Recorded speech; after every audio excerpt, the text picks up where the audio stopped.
everybody. Welcome to Tea Time. I'm so glad you're joining me tonight. It is my Valentine's show. That's right. It is February 13th, Valentine's Eve, technically. Tomorrow's Valentine's, so happy Valentine's Day to everybody. I hope you enjoy mañana. I'm going to talk about my weekend real quick and then get to my guest. This weekend was very somber. There wasn't too much going on.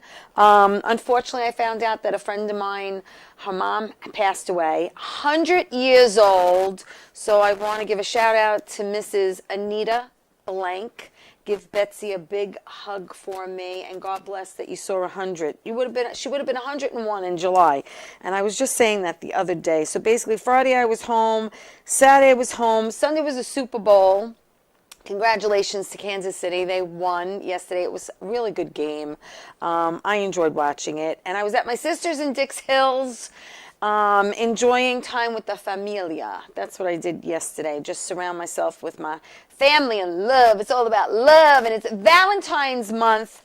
It is the month of love. And I have actor, writer, singer, comedian, Mira with me. Hi, Billy. How you doing? How you doing? Thank you so much for having me on this show again. Well, Billy did my show years ago when I was at another station. So it's been like almost 4 or 5 years. Mm-hmm. And we had bumped into each other after the holidays. And I said, I'd love to have you back on, because for those who don't know Billy, I want you to get to know Billy, what he's about, how he got into this crazy, fickle world of entertainment. But first I have to say, here's a chocolate heart for Valentine's. Oh, wait, hold on a second. And then wait, I give this to every... Such a sweet, I give this to every man. You have to lean over, have to press this on your chest. Put that on your chest, or on your jacket, wherever you want it. So it's a heart on. Get it? Heart on. Heart on. Did you see what you did there? Yes. I'll save this for later. Save that for later. So listen, I want everyone to get to know you, what you're all about.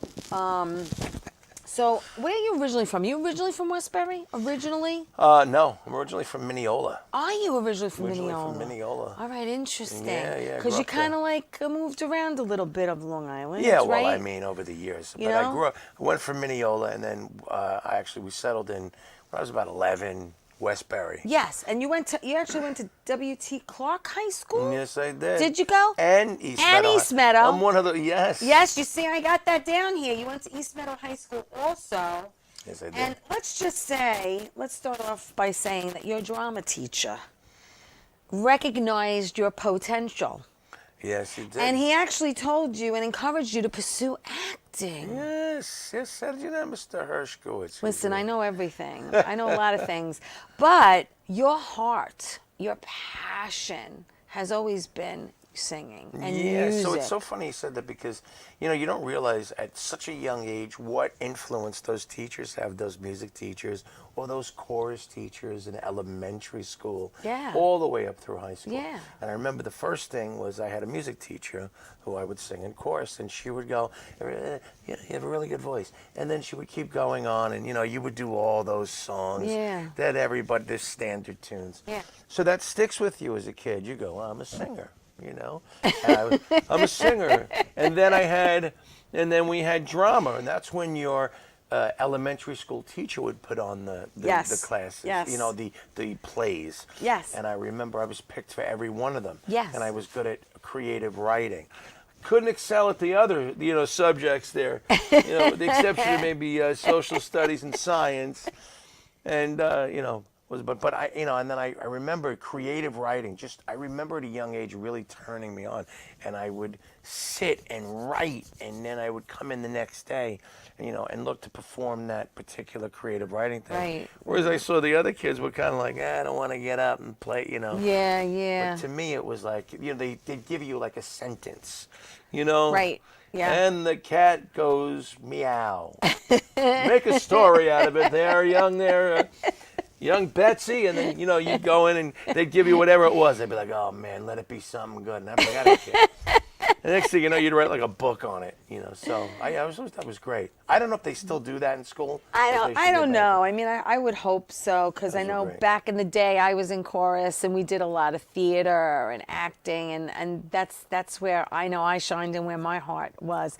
But I know, like I said before, music was like is in your soul. So when you were younger, who did you like and enjoy listening to growing up? That's such an easy one. For me, and I got to take credit for, I guess, the time period. We were so lucky. I mean, Yes, the time yes. period, because we were coming out of the 50s, 60s. I was a 70s kid. You know, technically, when I was young. Yeah. Early influence. So my first influence was Queen. My first influence was Freddie Mercury. Yeah. And I remember, you know, Peter Frampton was big at the time, was Zeppelin.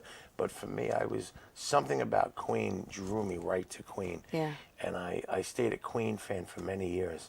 You know, and in those years, it wasn't as cool as everybody thought it was. In those years, it was just some band. Yeah. But I remember hearing the music, and I was completely hooked. Talk about band. You started a band in high school, right? Called Whiskey Road. No, that was not my first. It wasn't. What was your first band? My first band. Very first band. My first band was called Lager Savage. Oh, What okay. a weird name. We were looking at a bottle of Shiva's Regal. we were at a party and somebody says, "Why don't you That's just call? Why don't we funny. turn it backwards and It call all it comes back lager? to alcohol. Lager. It sounds like That's beer. great. Lager Savage. You know, so we were like, we didn't know what the hell it meant. So we just made it. It was Laga Savage. So Bobby's going to put up some pics of you back in the day with your long hair, and I have to say, you had better looking hair than I did back then. And tell me about this pic. Oh my God, that's actually a picture from. That's in school. From school, Yeah, yes. high school. And that is, believe it or not, there's a great story behind that. Yes. That was in cosmetology class. That's why I went to East Meadow High School. Is that for how 2 you years. highlighted your hair? Yeah, and that was from the class with some old friends. That is from, yes, that's out from That club. was at the Roxy? That was at the Roxy Music Hall. Yes. In, You played the Roxy, baby. Yes, the headline over there. With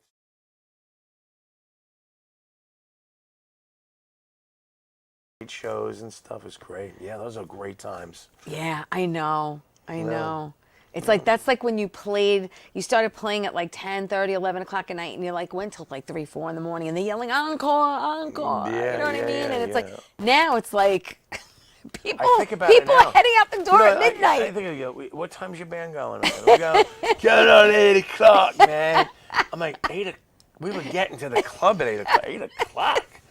You know, I'm good friends with all those guys in Twisted Sister. Yes, and they always tell me when they used to play, because that was the heyday of the club days, the 70s Yeah. and the 80s, the early 80s, before they changed the drinking age. you Yeah. know? Yes. And, you know, it was an... Didn't they raise it from like 18 to 21 or something? Well, first it went from 18 to 19 Yes. to 21. Yeah, I kept missing it. Yeah. Just as I was getting there, they changed it. Yeah, they kept yeah. raising it. But on those me. were great club days. Yes, yes, yes. The Roxy. Were you like a regular there? Yes. Yeah. Oh, yeah. Yeah. Oh, yeah. I started playing in 1986. 87, 86? 86, 80. You was right. basically a senior in high school, and I would be playing. You know, you the lead singer became another band, Whiskey. Yeah, so my original band, and then eventually we were going to go to California. Yeah. And me and my drummer Dave, who's still a very dear friend of mine Yeah. to this day, whose uncle, by the way, we had inspiration, was Tommy Ramone. Oh, wow. And in those days,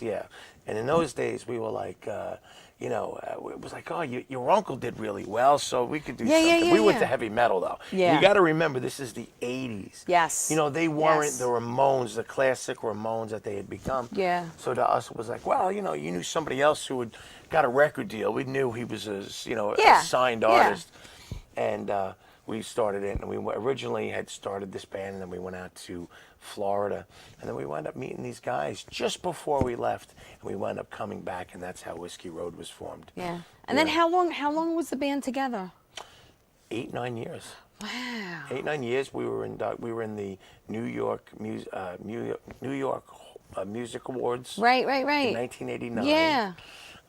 We were actually up for Best Unsigned Band in New York City, which we didn't win, by the way. Okay. to this day. Well. Politics. Yeah. Politics. But we were, discovered by a local guy who had a show on at that time.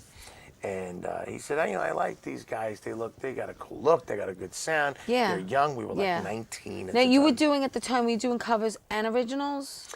No, in those days it was like, we don't do covers. It was just originals. Yeah, which was stupid because that was really the thing. Yeah. 70s and 80s, everybody played, they did covers and kind of incorporated it. But Yes. that's how you became a working yes. band. That's yes, how because you had to bands, get your foot in the door. People had to know a song, and then you'd sneak in an original one, Yeah, like in it between. was a different animal back then. That's why those guys were such great bands.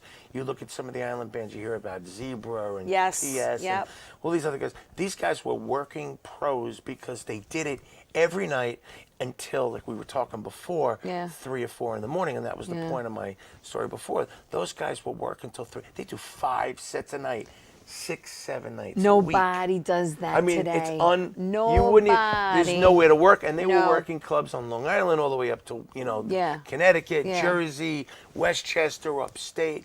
These guys were all over the place, and that's the way you became a machine. So that was the school that I wish I had just missed. But Yeah, it was, yeah.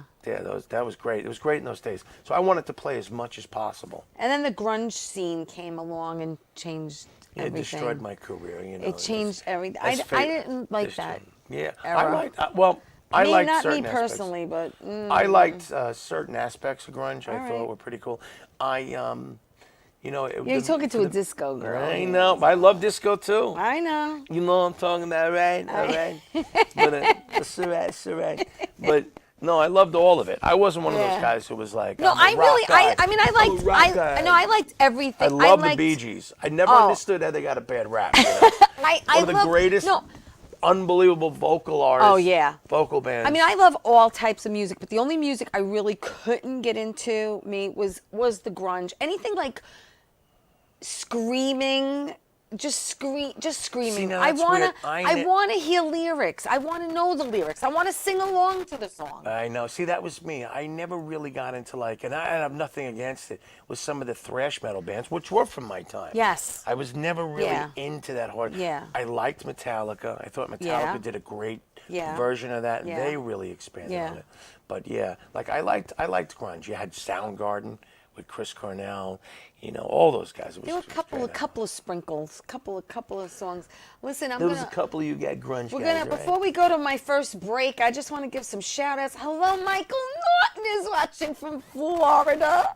And hello, Anne and Bruno and everyone watching. Thank you for watching the show. Please like it, please share it. Tea Time is live tonight. We're live every Monday on YouTube and Facebook. But if you missed the show, you can see it on Roku TV, Amazon Fire TV, Twitch TV, and everywhere podcasts can be heard. And every Saturday at 11 a.m. on Channel 20 for people on Long Island who get Optimum. Isn't that great? Unbelievable. So cool. So people are going to be watching us Saturday morning at 11 a.m. So listen, we go to my first break. Don't go away because we have so much more to talk about with Billy. Stay right there. We'll be back after this.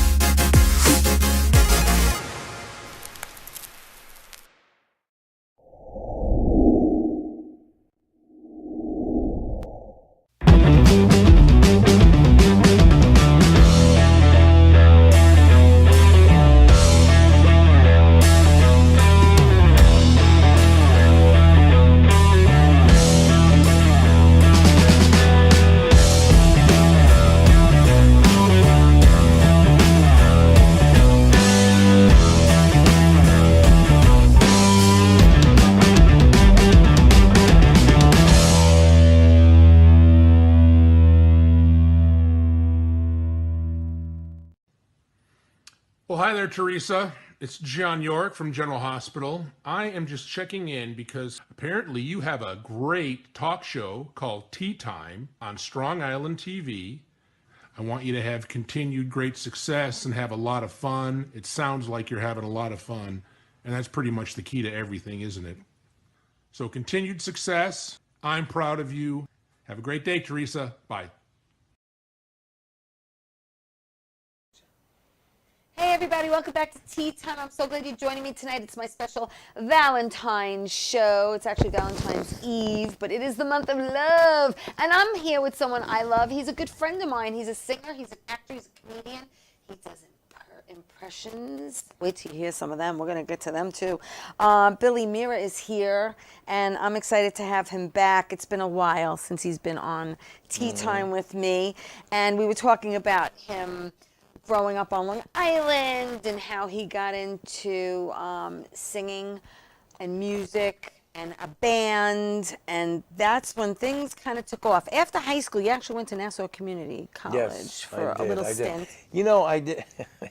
Did a little stint. A Little stint. little bit. What we doing up here? A little bit. So I went there. I went to Nassau Community, and then I wound up. Believe it or not, I got a record deal. Right when that whole transit, right like about a year before the transitional thing. Right. Because we had like this song that we had just recorded. It kind of, made some headway, but it was unsigned, and in those days, Yeah. it was college radio. Yeah. There was no internet. We Right, didn't have that right, stuff back then. yeah. And there was tapes, internet, CDs were like, it was like a big deal if you had a CD at the time. And we wound up somebody listened to the song and they heard this ballad that we had, which they said, let's sign them. And then we wound up we went and started doing an album. Well, between the time that we had signed 92 to 93, that was it, folks. And that was all she wrote because Really? it was all grunge after that. That's it. Yeah, we went that in. Was it it. was, It's it was amazing, right? From 91, you felt there was a change from like Wow. 91, 92, 93. 94, it was done. Forget it. That Yeah. whole scene. Yeah, I was a hair metal guy, Yeah. Wow. And you actually, what did you do after college? Did you get into broadcasting after? No, that was something I got into later on, believe Yeah. it or not. I didn't even think about broadcasting, which I really wish I had in college. Right. Because I have some close friends of mine Yes. that went to Nassau. My buddy Rob Rush. Yes. And he's in the Hall of Fame there. He's in the Nassau Community College Hall of Fame for broadcasters. Congratulations, Rob. But he's one of my best friends, and he did very well with it. But no, I didn't get into it until later. Believe it or not, until after kind of my music was done for a while. Right. And then one day I met this kid who wound up, he was a DJ, young. And he says to me, I'm on this AM station called WGBB at the time. Yes. Yes. And, And he says, would you like to stay? Yeah. And I was a Stern fan, so I was like, you know what, I'll try this. Right. And I knew I did impressions. And at that time, I didn't know. You don't think, before anything happens, Yeah. you're like, Yeah. nobody's going to care about this, So I went on and I became a host with him. Right. And we developed this show. Yeah. And that was my first taste of what it takes to actually put on a show like what you're doing right now. Right. And that was my first taste of doing it. Really? And then I got into comedy. And then that led me into other things. So That's when it all comedy- really changed. Now, for when me. you say you got into comedy, you're talking about stand-up, obviously. Mm-hmm. Okay. Did you take any kind of like stand-up university classes with the No men? stand-up No. Okay. university So you just said, I'm going to try this. But what I did do, which really intrigued me at the time, and I was really happy to do it. Thank God I did. I went into improv. Love it. So yeah, improv, and Love I was it. like, you know what? Instead of this stand-up, because you can't teach somebody, to be funny. You might be able to organize a bit, Yeah, and you it's can get true, people you it's can. true. So I said, you know what? I want to try to see if I can improv. Yeah. See what this is all about. Right. And it really was eye-opening. I love improv. I Yeah. love improv. It's Yeah, great. and at the time it was at the brokerage. Right. Back, at the late 90s, Yeah. early 2000s. And I said, you know what, let me try this. And someone who was a very dear, good friend of mine to this day, Yeah. Jimmy Gallagher, Yes. he was hosting and teaching the class. Nice. And I went in and I met a bunch of other people that I still stayed close Yeah. with after the years. And I remember going to him. I go, I don't know. What do you do? So what would you like? Right. And of course I would go to the open mic nights, which were Yes. Thursday nights. Yes. And I said, well, I think I do impressions. Yes, you do. I don't know. You do impressions. Let's talk about the impressions you do. And let me ask you a question. What was the first impression you did that you realized you can do? Well, that's a good question. I think. I try, Billy. Hey, you know, I was doing like Rocky Balboa, you know, the typical stuff. Okay. Hey, you're Rocky Balboa, you know? And it was like I would start doing that at home, and then and I would do. So he was like your first? Al Pacino, yeah. Okay. Like we were watching Dog Day Afternoon, Right, and I I love started that doing movie. the voice afterwards. Yeah. Ma, you think you got problems?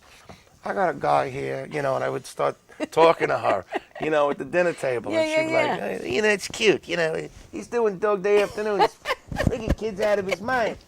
You know, she'd turn into Joe Pesci. My mother would turn into Joe Pesci. Oh, that's so What funny. the hell is this kid doing? He's not studying. I mean, you know, and that's how it kind of You developed. do Rodney, Yeah, I do a little running. Yeah, I do all that stuff. Dice. I do Dice. You know, but what really got you going? You can see my videos to see that. Yes, you can. You can. And actually, let me just plug your website. It's Billy Mira, Mira, and thehitmen.com. You can actually go to that website, and we're going to talk about that group in a little bit. But basically, you could, and he's on Facebook, he's on Insta, and you could YouTube him and see all his videos. You know, with everybody else on Insta. On Insta, I'm on I say Insta. I'm on Insta, My baby. girlfriend- Hey, you know what I'm talking about. Hey, Insta one, Instagram. Don't smoke it, baby.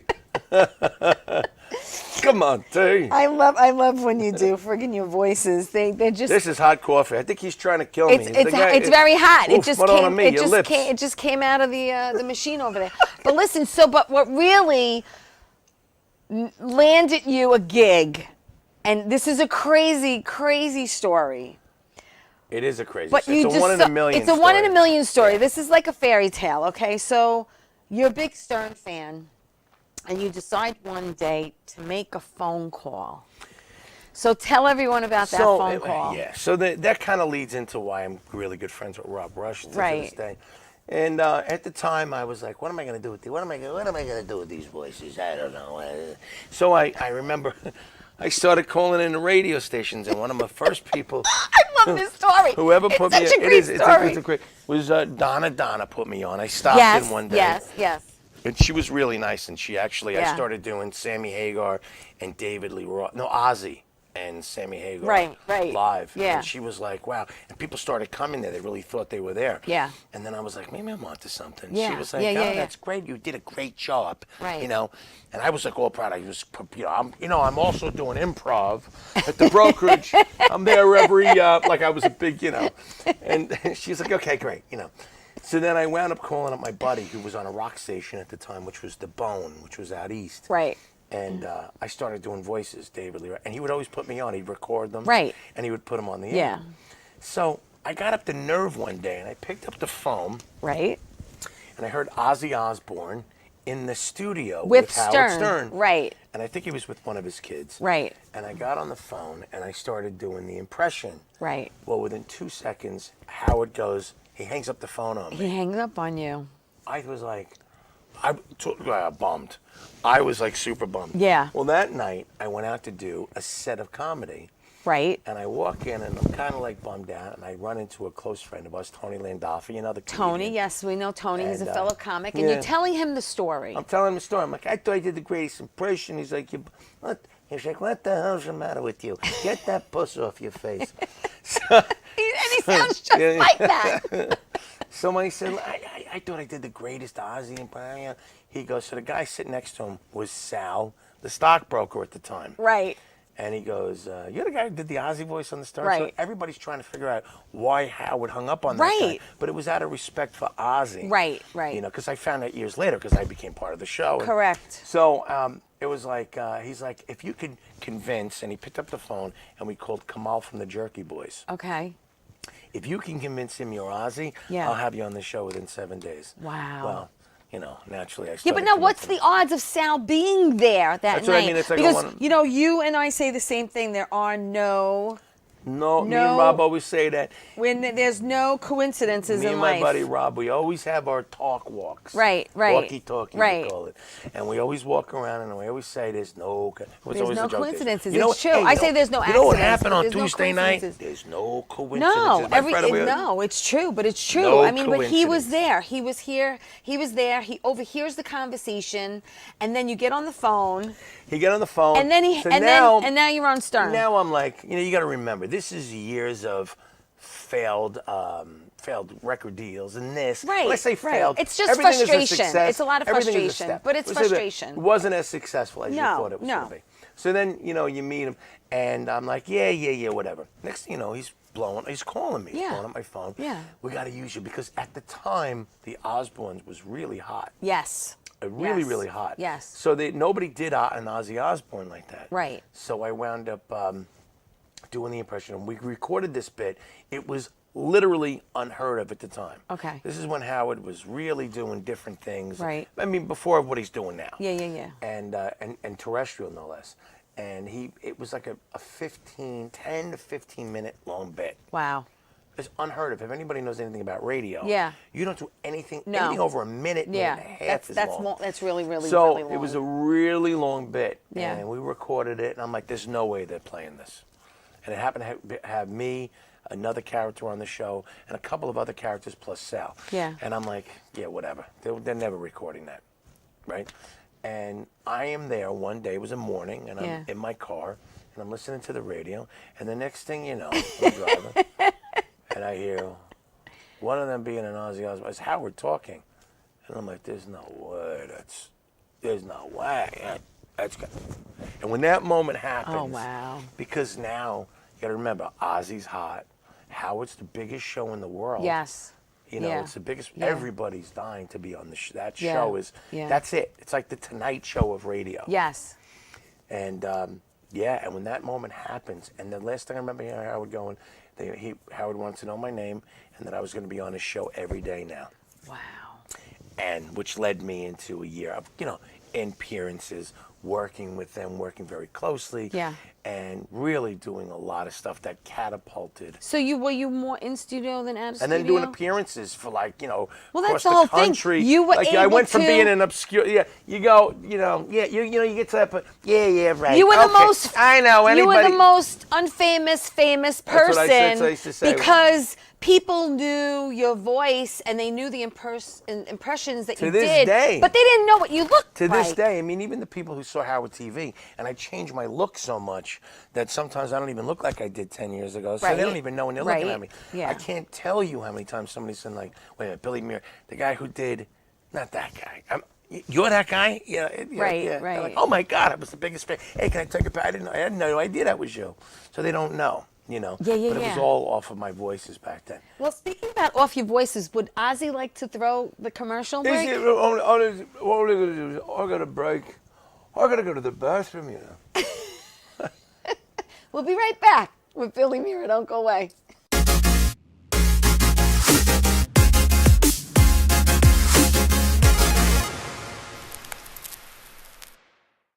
Wonder Woman was everything to little girls, especially that look like me. She stands for being a voice for people that need a voice. My organization renovates homes for people with disabilities. And when I come home, a self-care routine makes me feel my best. I'm very proud of the difference that we're making, and to see that impact in my community inspires me to work even harder for everyone around me. How you doing? It's Sal the Voice Valentinetti. Why are you watching me? You should be watching Teresa Canastraci Tea Time with Teresa Canastraci Farrell. And make sure you follow Teresa on Facebook, Tea Time with Teresa Canastraci Farrell. We'll see you there. I love the way you say my name. I love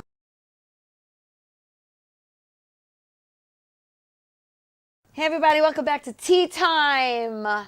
It's the month of love. It is Valentine's Eve. This is my Valentine's show. I'm with a good friend of mine. Billy Mira is here. He is a singer, actor, comedian. He does impressions. He just did Ozzy before the break. Thank you very much for that. Thank you so much. I said we can even understand it. Cracks me up. You just cracked me up. Anyway, oh my God. You did that. Now it threw me off. I didn't know what I was going to come back with. Thank you very much.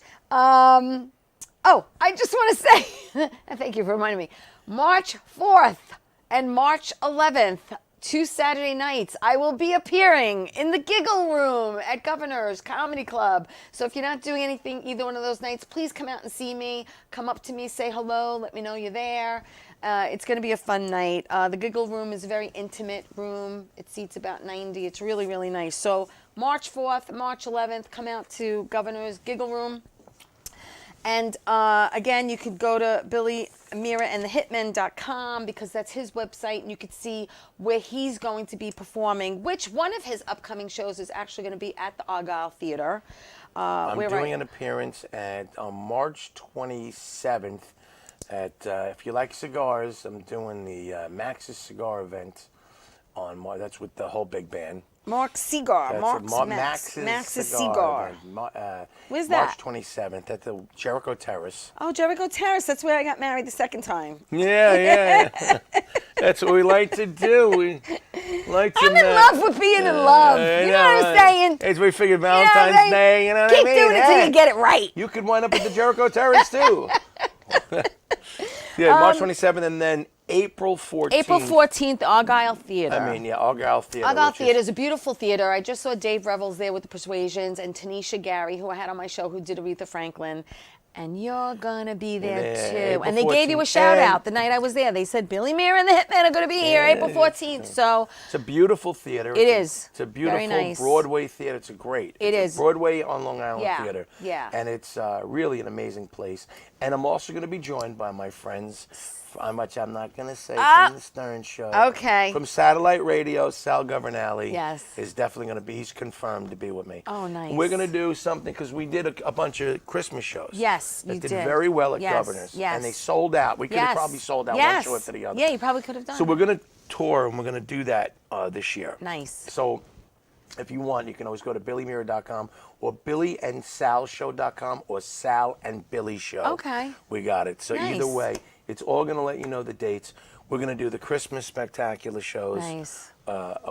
In different states next year. Yeah. And we're going to also do our Dean and Jerry That's type of great. thing that we do. I love it. We do so I'm going to make him, so originally the date was mine when I came back, because I had, after, COVID. Yeah, COVID put a monkey wrench in everybody's career. Yeah, so it was kind of like, I didn't do any theater I know, for you 3 didn't years. You didn't want to do anything. And I was doing a bunch of all, of what solo. you do, you need a live I was audience. doing a lot of corporate Yeah. and stuff, and I said, you know what, finally we have to get back to this theater, so it was perfect timing. Sal and I kicked it off. Yes. The shows went amazing. Yes. So I'm really excited, and I said, you know what, Sal, let's do, I'm going to do the April 14th show. Let's do the second act and call it the Spring Spectacular. Okay. And we'll do our Why thing. not? So it's like having 2 shows in one. It's going to be Right. amazing, an amazing, amazing time. And you have to see him. You have to see him live. I saw you, I don't know if it was right after the pandemic we were outside in Valley Stream. Was that after the pandemic when we were outside in Valley Stream?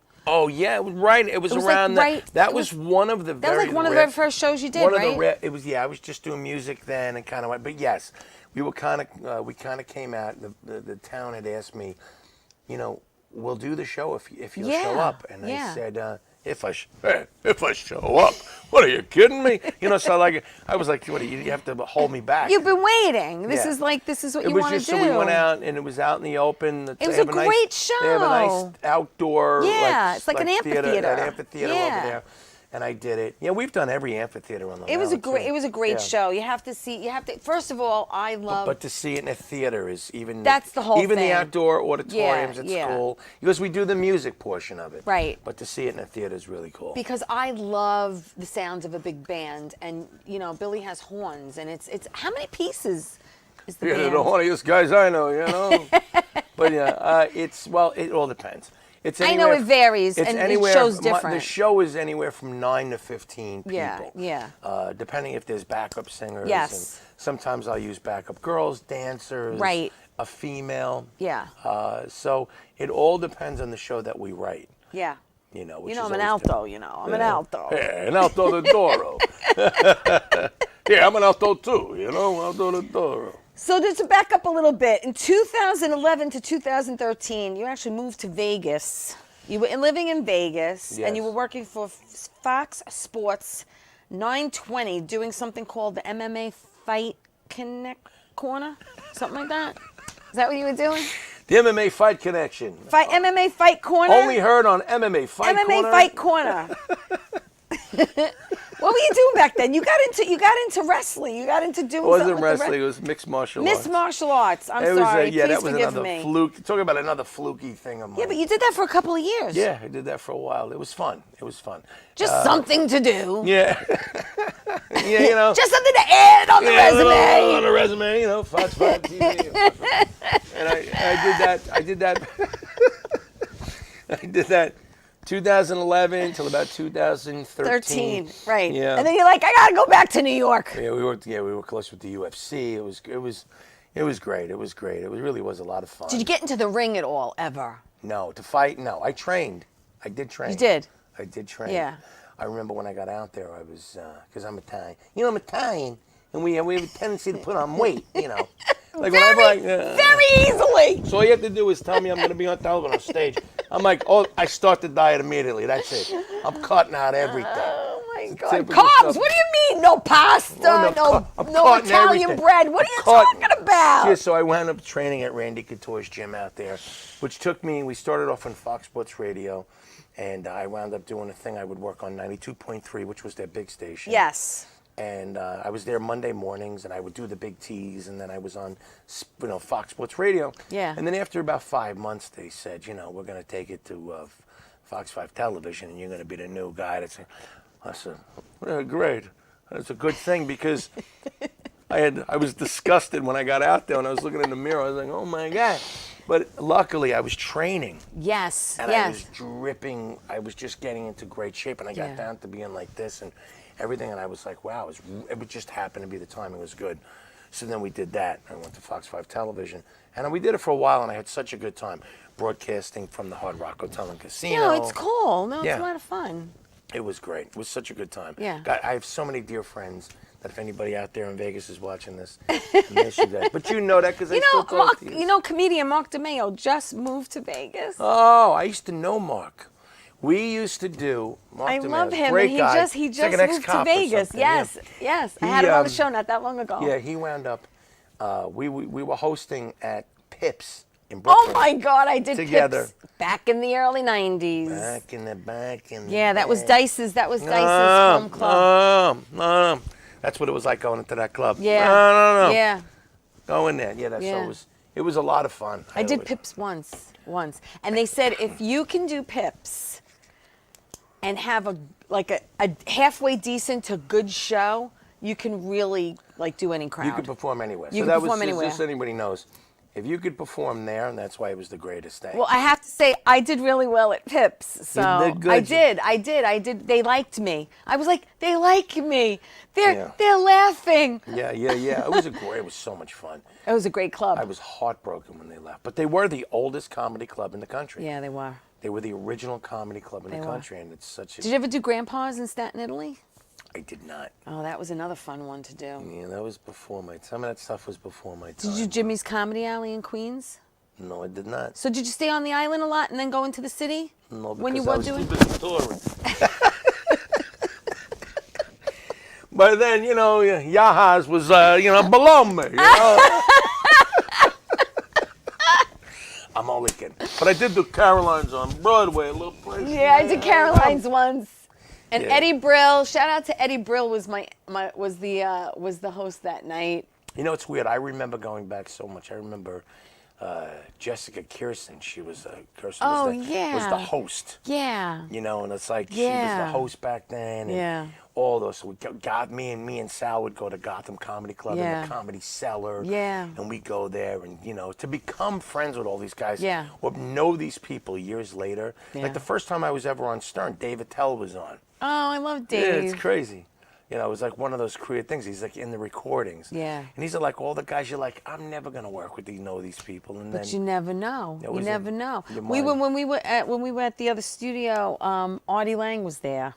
who became a very, And Artie's a old dear friend of mine. sweetheart, great guy, walked in, sat down, put on the headset, and just sat there with us and let it rip. It was great. Yeah, no, yeah, absolutely. That was Artie, that was with Limo Talk and the guys. It wasn't my show. It was on their show, but I did their show a lot.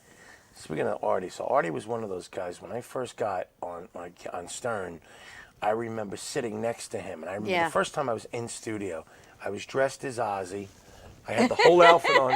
Yeah, I was going to make an impression. Oh, that's great. You know, and the host of Survivor was there. Oh, Jeff Probst. Yeah, Jeff Probst was there. He was in the studio. So they walked me in, and they were like, you know, and I guess I went into the show a little late. They didn't know what I was going to be like. So they sat me next to Artie. I never Right. forget how gracious he was. I don't forget these things. He's great. And He's then I so was sweet. next to Fred. And Oh, I was okay. sitting Yeah. in that chair. Right. Right behind, looking at the back at Howard's Head in the old studio. Yeah. The K-Rock studio. And I just remember going, like, in that moment, like, It was a pinch me moment, right? It's a pinch me moment. I can't believe I'm sitting, like, this is surreal. It's a pinch me moment. And then, but what I couldn't believe was how gracious Artie was. Yeah. And we became very close friends Yeah. for years. He was such a nice guy. Yeah. Artie. He's So, great. I love Artie, him. if you're out there, and I know Yeah, you I'm going are. to try to send this to him. He said he would do my show, but, you know, he's busy man. Busy man. You ever call your mom doing one of your voices? I have to ask because, you know, you're a little... Do I ever call my mom doing one of my... Nah, Yeah. not really. No? Every once in a while, I joke around with her. I'll No, I know. you know, make her laugh about something. Yeah. She likes Scarface of all things. you know. Really? Yeah. Okay, ma, take it easy, okay? Relax. You know, and yeah, it just makes her laugh. It doesn't matter what it is. You know, in the middle of a conversation. Yeah. Hey, take it easy with the pasta, okay, lady? Don't you see? I got a belly over here. What's the matter with you? You know, that's so funny when you say, hey, you want some more sauce? Who wants more sauce? And she says I'm crazy, you know. Sweet. It's sweet. She's my biggest fan, by the way. She is. And if your mom isn't your biggest fan, you got no fans. You understand me? Yeah. Amen. Yeah. Is she on the island too? She's not far?